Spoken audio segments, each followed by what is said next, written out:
Hello class, my name is Luis Navarro, and today I will be talking about intimate partner violence and how it can affect the victim in the situation as well as the people around them. And then I will give two possible solutions to solving this problem, one of them being hypothetical and one of them being an already effective way that has been used to change the mindset of domestic violence abusers. There are many ways the abuser may abuse its victims.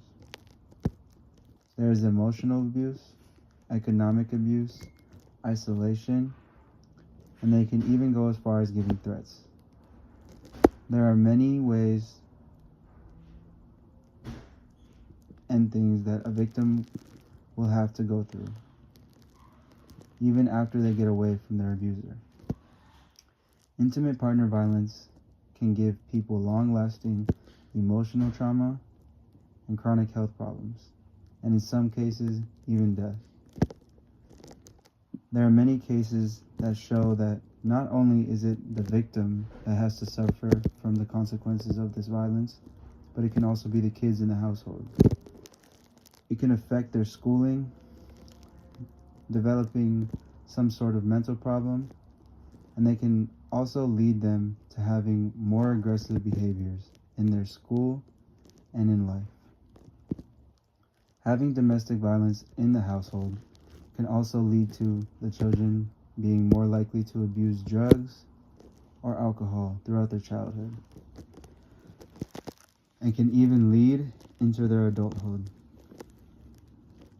Thankfully now, there are intervention programs offered to felony offenders that help them realize how what they do can affect somebody, and the studies show that it is effective in changing some of these felony offenders, as 50% of the felony offenders that went through with these programs do not come back to prison, either at all, or if they do end up coming back, at least it was not for domestic violence charges.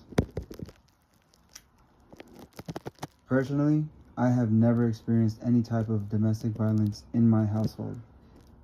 That's because I grew up with a single mother. But my best friend, Orion, actually grew up having to deal with domestic violence problems. And although most might not realize that he would have to go through that as a kid, because of how happy he comes off, he has told me that it has affected him a lot in his life. For a while, my best friend turned to drugs and alcohol for comfort, and he would always resort to anger to resolve his problems, rather than trying to figure it out in a proactive way. But what he found that worked for him was focusing his anger towards sports and talking a lot with his therapist. And then doing this, he was able to find forgiveness for his mother and his father.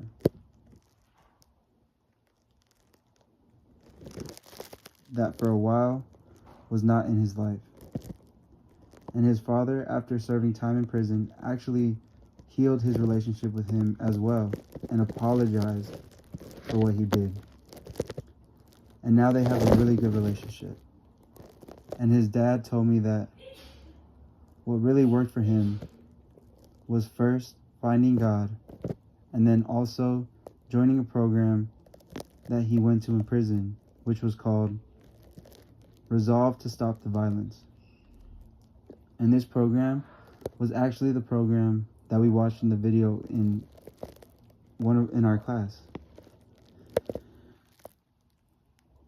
And what this program is a program that allows the abuser to realize how what they do affect their victims. And someone put the abusers in the victim's shoe so that they know what they're putting them through. So in turn, they will not ever do that again.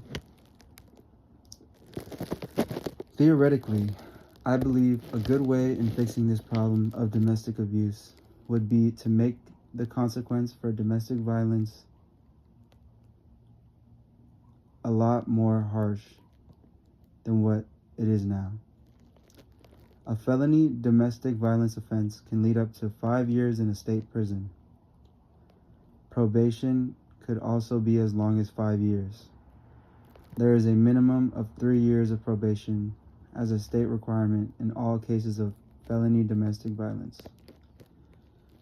I believe that if the United States made an effort to make the consequence for domestic violence more harsh and make the minimum of years in jail for domestic violence at least 5 years, I believe that a lot of the abusers would think twice about abusing their victims violently. And I believe that therapy would help tremendously for those abusers that don't do it violently but may do it emotionally, because I believe that a lot of these abusers that abuse their victims do it because of things that have happened in their past and because of the things that they might have seen in their past. And I think that talking to a therapist would help tremendously.